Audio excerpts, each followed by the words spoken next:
In the harsh Nebraska Territory of 1864, Catherine Mills was sent to a widower as a cruel joke, a barren woman for a man who'd already buried one wife and child, with no expectations except failure. But when she returned to face her mockers, she carried something that should have been impossible: a baby in her arms and a love story that would challenge everything the frontier town believed about miracles. What secret lay behind the child that transformed the barren bride into the mother she was never supposed to be? Dust swirled through the windows of Meadowbrook's general store as Catherine Mills scrubbed the wooden counter for the third time that morning. The autumn wind of 1864 whistled between the loose boards, carrying whispers from the women gathered near the pickle barrels. Their voices dropped to hushed tones whenever she walked past. "Poor thing doesn't even know yet," Mrs. Patterson murmured to her friend. "Been married 3 years to that farmer's boy, and still flat as a board." Catherine's hands froze on the rag. She had heard those words before, felt their sting in the doctor's office, in the church pews, in every pitying glance from married women with babies on their hips. Her marriage to Thomas Mills had ended when he died of fever 2 years back, leaving her childless and dependent on relatives who viewed her as a burden. "Catherine, dear," her aunt's voice cut through the store like a knife through butter. "Come here, we have wonderful news." The word wonderful sounded wrong coming from Aunt Martha's mouth. It twisted and curled like smoke from a dying fire. Catherine set down her cleaning rag and walked slowly toward the group of women. Their faces wore matching smiles that didn't reach their eyes. "Reverend Walsh has found you a husband," Aunt Martha announced. "A widower up in Millfield. His name is Daniel Cooper, and he lost his wife last spring during childbirth." The store fell silent except for the creaking of old wood. Catherine felt her stomach drop like a stone into a deep well. She knew what this meant. Everyone in Meadowbrook knew what this meant. "They think it's perfect, Mrs. Patterson added with false sweetness. "A woman who can't have babies matched with a man who's already buried his only child. No one will be disappointed when nothing happens." The words hit Catherine like slaps across her face. She wanted to run, to hide, to disappear into the prairie wind. Instead, she lifted her chin and looked each woman in the eye. "When do I leave?" she asked quietly. "Tomorrow morning," Aunt Martha replied. "The supply wagon heads north at dawn. Pack light, dear. Frontier life doesn't need much." That night, Catherine sat on her narrow bed, folding her few dresses into a worn leather bag. Her mother's quilt lay across her lap, the only beautiful thing she owned. Outside her window, the Nebraska stars shone cold and bright. Tomorrow, she would leave everything she had ever known for a man who expected nothing from her. Maybe that was better than staying where everyone expected her to fail. The supply wagon bounced and creaked along the rutted trail as morning sun painted the Nebraska grassland gold. Catherine gripped the wooden seat, her knuckles white from holding on. The driver, a gruff man named Pete, hadn't spoken much since they left Meadowbrook at sunrise. "How much further?" Catherine asked, her voice barely loud enough to hear over the rattling wheels. "About an hour," Pete replied. "You sure about this arrangement, miss? Cooper's been alone since spring. Might be set in his ways." Catherine's heart hammered against her ribs. What if Daniel Cooper took one look at her and sent her back? What if he had changed his mind? What if this whole thing was just another cruel joke? The wagon topped a small hill, and there it was, a log cabin sitting alone in a valley, with smoke rising from the chimney. A few chickens pecked in the dirt yard, and a vegetable garden stretched along one side of the house. It looked lonely but peaceful, like a place where someone might start over. Pete pulled the wagon to a stop near the front door. "This is it," he said, jumping down to help Catherine with her bag. "Good luck, miss." Before Catherine could thank him, the cabin door opened. A tall man stepped out, and Catherine's breath caught in her throat. Daniel Cooper wasn't what she had expected. His brown hair was touched with gray, but his blue eyes were kind. His clothes were clean but worn, and his hands looked strong from working the land. "You must be Catherine," he said, walking toward the wagon. His voice was gentle, not harsh like she had feared. "Yes, sir," she whispered, climbing down from the wagon seat. Her legs felt shaky, and her mouth was dry as dust. Pete tipped his hat and drove away, leaving Catherine and Daniel standing in the yard, staring at each other. The silence stretched between them like a rope pulled tight. "I'm sorry about your wife," Catherine said suddenly. The words tumbled out before she could stop them. Daniel's face changed, softening somehow. "Thank you." That means more than you know. He picked up her bag and walked toward the cabin. It's not much. I haven't been keeping house very well since Mary passed. Catherine stepped inside and saw immediately what he meant. The cabin was dark and dusty, with cobwebs in the corners and dishes stacked on the table. Clothes lay scattered on the floor, and the windows were so grimy they barely let in light. But Catherine didn't see just the mess. She saw the possibility. She saw a place that needed care, needed love, needed someone to make it home again. "May I?" she asked, gesturing toward the windows. Daniel nodded, and Catherine pulled out a clean cloth. She walked to the nearest window and began rubbing away the grime. As the glass cleared, golden light poured into the room, and everything changed. The cabin wasn't just neglected, it was waiting. Daniel watched her work, something like wonder crossing his face. "You don't have to." "I want to," Catherine said firmly. For the first time in years, she meant it. Catherine's fingers worked magic in the black Nebraska soil, coaxing green shoots from earth that had refused to grow much for Daniel in 2 long years. The autumn sun of 1864 warmed her back as she knelt between rows of late carrots and hardy greens that somehow flourished under her gentle care. "How do you do it?" Daniel asked, dropping to his knees beside her. His voice held wonder, like a child discovering snow for the first time. She brushed dirt from a perfectly formed carrot, its orange skin gleaming in the afternoon light. "My grandmother taught me secrets about growing things. She said plants are like people. They need the right conditions and someone who believes in them." Daniel watched her hands move through the soil with practiced grace. These weren't the soft hands of a town woman, but strong fingers that knew hard work and didn't fear getting dirty. "What else did your grandmother tell you?" Catherine looked up, her gray eyes sparkling with memories. "She said the most beautiful flowers sometimes bloom in places where nobody expects them to grow, in cracks between rocks, in fields everyone said were too poor for planting." Something warm stirred in Daniel's chest, a feeling he'd buried with his wife 6 months ago. Catherine had that same gentle strength, thriving where others saw only hardship. "Catherine," he said softly, reaching out to brush a smudge of earth from her cheek, "I want you to know something important. What those people back in Meadowbrook said about you, about why they sent you here, none of that matters to me." Her breath caught in her throat. "But Daniel, you don't understand. I can't give you children. The doctor said I never could. A wife should be able to." "You've already given me something I thought was lost forever," he interrupted, his voice rough with feeling. "You've given me hope. You've brought life back to this place. To me." That evening, they sat by the fire Catherine had built in the stone fireplace, sharing stories of their childhoods while autumn wind whispered through the cabin walls. She told him about helping her grandmother in the herb garden, about the plants that healed and the ones that helped things grow. He shared memories of building this cabin with his own hands, of dreams he'd had for filling it with family and laughter. "I never thought I'd feel this way again," Daniel admitted, watching firelight dance across her face. "When Mary died, I thought my heart died too." Catherine reached across the space between their chairs, her hand finding his. "Maybe hearts don't die. Maybe they just go to sleep until the right person wakes them up." As winter approached and their quiet happiness grew, neither could have imagined the storm that would soon test everything they had built together. Shattering glass exploded through the pre-dawn darkness, jerking Catherine from peaceful sleep into a nightmare of splintering wood and shouting voices. It was December 15th, 1864, and winter had brought more than just snow to their isolated valley. "Get down. Stay away from the windows." Daniel's urgent whisper cut through her confusion as he rolled from their bed, rifle already in his hands. 3 shadowy figures moved outside their cabin like wolves circling prey. Catherine's heart hammered against her ribs as she pressed herself flat against the wooden floor. The outlaws had come at the coldest, darkest hour, when most folks slept deepest and fought slowest.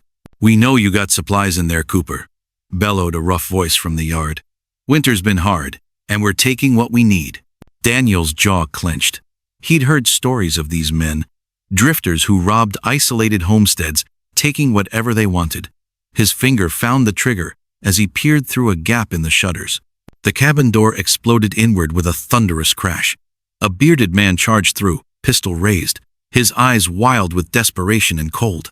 Daniel's rifle boomed in response, and the intruder stumbled backward, clutching his shoulder. "Frank's hit," someone yelled from outside. "Just grab what you can and go." Catherine watched in terror as the wounded man lunged toward their food stores. Without thinking, she grabbed the cast-iron skillet from beside the fireplace and swung it with all her strength. The man crumpled to the floor, unconscious. Daniel's second shot rang out, driving off the remaining bandits who decided their injured companion wasn't worth dying for. As dawn broke over the snow-covered prairie, the danger passed, leaving behind only broken glass and the knowledge that they had survived by working together. "You were so brave," Daniel murmured, pulling Catherine close against his chest. She could feel his heart racing beneath her cheek, could smell the gunpowder smoke clinging to his shirt. "I wasn't brave," Catherine whispered. "I was terrified. But this is our home, and nobody has the right to take it from us." As they cleaned up the damage and boarded the broken window, Catherine felt something fundamental shift inside her. She wasn't just Daniel's wife anymore. She was a partner in building something worth fighting for. The baby's cries split the winter silence like thunder across the frozen Nebraska plains. Catherine rushed to the cabin door, her breath forming white clouds in the bitter cold of February 1865. A young woman stood on her doorstep, swaying dangerously, clutching a tiny bundle wrapped in torn blue cloth. "Help me," the stranger whispered, her lips blue from the cold. "Please, I can't go any further." Catherine caught the girl as her legs gave out. The bundle in her arms moved, and Catherine's heart stopped. Inside the ragged blanket was a baby, no bigger than a loaf of bread, with perfect tiny fingers and dark hair. "Daniel!" Catherine called, her voice sharp with urgency. Her husband appeared from the barn, his face changing when he saw what Catherine held.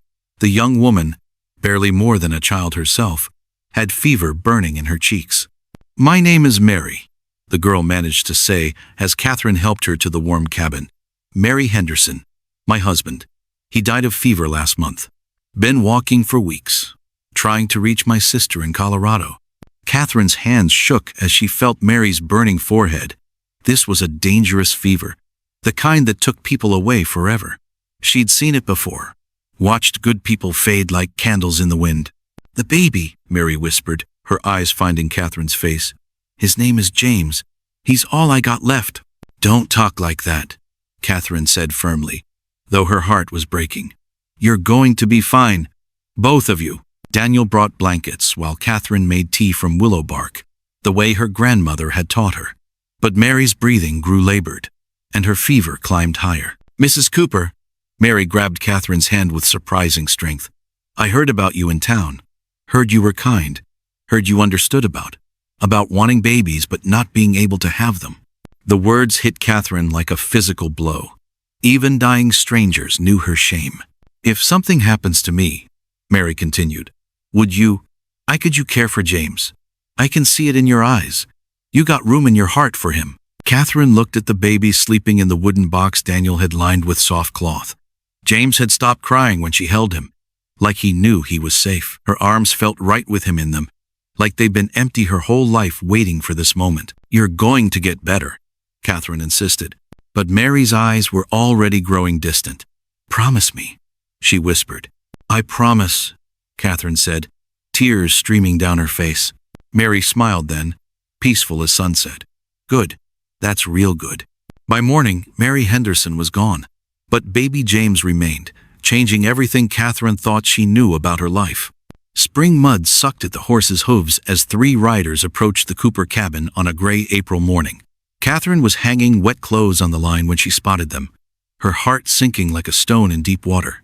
She recognized the lead rider immediately, Uncle Joshua from Meadowbrook, the man who'd helped arrange her marriage like she was unwanted furniture. "Catherine Cooper."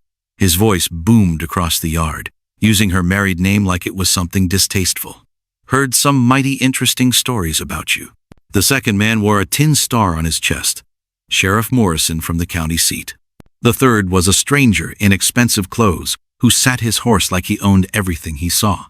Daniel stepped out of the barn with baby James in his arms, now 4 months old and thriving. The baby was fat and happy, with curls that caught the morning light and bright eyes that took in everything around him. "Well, I'll be," Uncle Joshua said, his voice dripping with false amazement. "Look what we have here. The barren woman with a baby. Ain't that something miraculous, Sheriff? Sheriff Morrison dismounted, his weathered face neutral but watchful. Ma'am, sir, we need to ask some questions about where this child came from. Catherine's throat felt dry as old leather. She'd known this day might come, had seen it in her nightmares. He's our son. We're raising him proper. Uncle Joshua laughed harshly. Your son? Catherine, everyone from here to Kansas City knows you can't have babies. Been to every doctor. Tried every remedy. The cruel words stung, but Catherine lifted her chin. James is still my boy. The well-dressed stranger finally spoke. My name is Robert Henderson. That baby belongs to me. His voice was smooth but cold. My wife Mary ran away with him last winter. We've been searching ever since. Catherine felt the world shift beneath her feet. This wasn't the loving father of Mary's stories. This was something else entirely. As James looked up at the stranger, he began to cry. Not his normal fussy cry, but the frightened wail of a child who sensed danger. Mary never mentioned you, Catherine said carefully. Henderson's smile was sharp as a blade. Mary was confused. The childbirth affected her mind. She ran off in a fever dream. Taking my son, I've come to bring him home where he belongs. But something in his eyes, something in the way he looked at baby James like a piece of property rather than a child, told Catherine everything she needed to know. This was what Mary had been running from. Sheriff Morrison pulled out an official-looking document. I have a court order here, signed by a judge in Kansas. Mr. Henderson has legal claim to the child. Catherine's legs nearly gave out, but Daniel moved to stand beside her, his presence steady and strong. Sheriff, that baby's mother died in our care. She asked us to raise him. The woman who died wasn't his legal mother, Henderson said smoothly. She was an unstable girl who stole my child during one of her episodes. I have the marriage certificate right here. He produced another paper with Mary's name on it, but Catherine noticed something that made her blood run cold. The signature didn't match the way Mary had signed her name in the Bible when Catherine had recorded her death. That's not her handwriting, Catherine said suddenly. Henderson's face darkened. Are you calling me a liar? Before Catherine could answer, a new voice cut through the tension. Father Miguel from the mission rode into the yard, his face grim with purpose. Sheriff Morrison, the priest called out, I'm glad I caught you here. I've been riding hard since dawn with information about this case. He dismounted and pulled out a well-worn book. This is the mission's record of marriages and deaths. I've been going through it since you visited last week. Henderson stepped forward aggressively. Whatever you think you found, priest, it doesn't matter. I have legal papers. Do you? Father Miguel looked directly at him. Because according to my records, Mary Henderson was never married to anyone named Robert. She was, however, running from a man who had been holding her against her will. He opened the book and read aloud. Mary Henderson, aged 16, arrived at the mission in December seeking sanctuary. She bore signs of mistreatment and was terrified of being found. She had recently given birth and begged us to help her escape with her child. The color drained from Henderson's face. That's not possible. She told me the whole story before she died, Father Miguel continued. How you bought her from her father's debts. How you kept her locked up. How she escaped when she realized you planned to sell the baby to pay for more acquisitions. Sheriff Morrison's hand moved to his weapon. Mr. Henderson, I think you'd better explain yourself. But Henderson was already backing toward his horse. This is all lies. That baby is mine. No, Catherine said, stepping forward with James in her arms. This baby belongs to a mother who died protecting him, and now he belongs to the family she chose for him. Henderson made one last desperate grab for James, but Daniel was faster. His fist connected with Henderson's jaw, sending the man sprawling in the mud. Sheriff, Father Miguel said quietly, I believe you'll find there are warrants out for Mr. Henderson in 3 territories. Trafficking in women and children. As Sheriff Morrison placed Henderson in chains, the man's facade finally crumbled. You don't understand, he snarled. These people have no right. She's barren. She can't even have children. Maybe not, Catherine replied, holding James close. But I can love them, and sometimes that's more important than making them. The dusty street of Meadowbrook looked smaller than Catherine remembered as she and Daniel rode into town 6 months later, James riding happily on his mother's lap. Word of their story had spread across the territory. How the barren bride had become a mother through love rather than birth. How she and her husband had stood against those who would tear their family apart. Mrs. Patterson and the other church ladies gathered outside the general store, their faces uncertain as the Cooper family approached. Catherine climbed down from the wagon, James babbling contentedly in her arms, and walked straight toward the group that had once scorned her. "Catherine," Mrs. Patterson said hesitantly, "we heard. That is, people are saying that I found my miracle after all?" Catherine finished gently. "Yes, I did. Just not the way anyone expected." She looked around at the faces that had once judged her so harshly.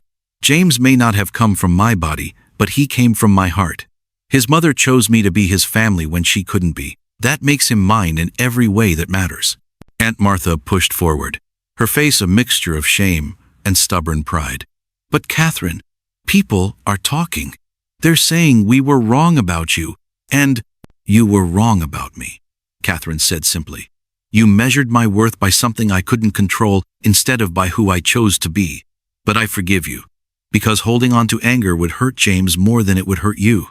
Young Dr. Adams, who had replaced the old doctor, stepped forward with genuine curiosity. "Mrs. Cooper, I've been following your case with great interest. The medical journals are full of theories about barrenness, but perhaps we've been thinking about motherhood too narrowly."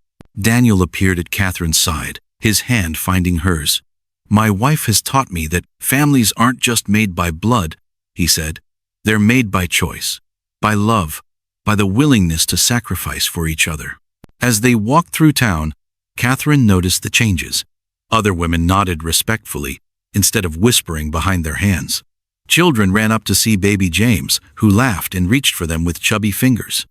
Even the men tipped their hats with genuine respect. At the church, Reverend Walsh met them at the door. "Catherine," he said, his voice heavy with regret, "I owe you an apology. We let our limited understanding blind us to God's greater plan." "Reverend," Catherine replied, shifting James to her other hip, "I learned something important these past months. Miracles don't always look the way we expect them to. Sometimes they come disguised as heartbreak, as loss, as being cast out from everything familiar." She looked down at James, who was trying to grab the Reverend's spectacles. "Sometimes they come as a dying girl on your doorstep, trusting you with the most precious thing she had." That evening, as they prepared to return home to Millfield, Catherine stood on the porch of her aunt's house, the same place where she had packed her few belongings for the journey north. But now she wasn't the frightened, ashamed woman who had left. She was a wife, a mother, a person who had learned that worth came from within. "Ready to go home?" Daniel asked, loading their supplies into the wagon. Catherine looked once more at Meadowbrook, the town that had shaped her but no longer defined her. "Yes," she said, climbing up beside him with James. "I'm ready." As they rode west toward the setting sun, James fell asleep in his mother's arms, dreaming whatever dreams babies dream. Behind them, the lights of Meadowbrook faded into memory. Ahead lay their cabin in the valley, their garden, their life built on the foundation of unexpected love. Catherine had learned that some gifts come wrapped in sorrow, that some families are chosen rather than born, and that sometimes the greatest miracles happen not when we get what we want, but when we learn to want what we have. The barren bride had found her miracle after all, not in changing what she couldn't control, but in embracing what she could choose. And in that choice, she had found not just a son, but a truth that would echo through generations. Love makes a family, not blood alone. As the Nebraska stars appeared one by one in the darkening sky, the Cooper family rode home together, complete at last.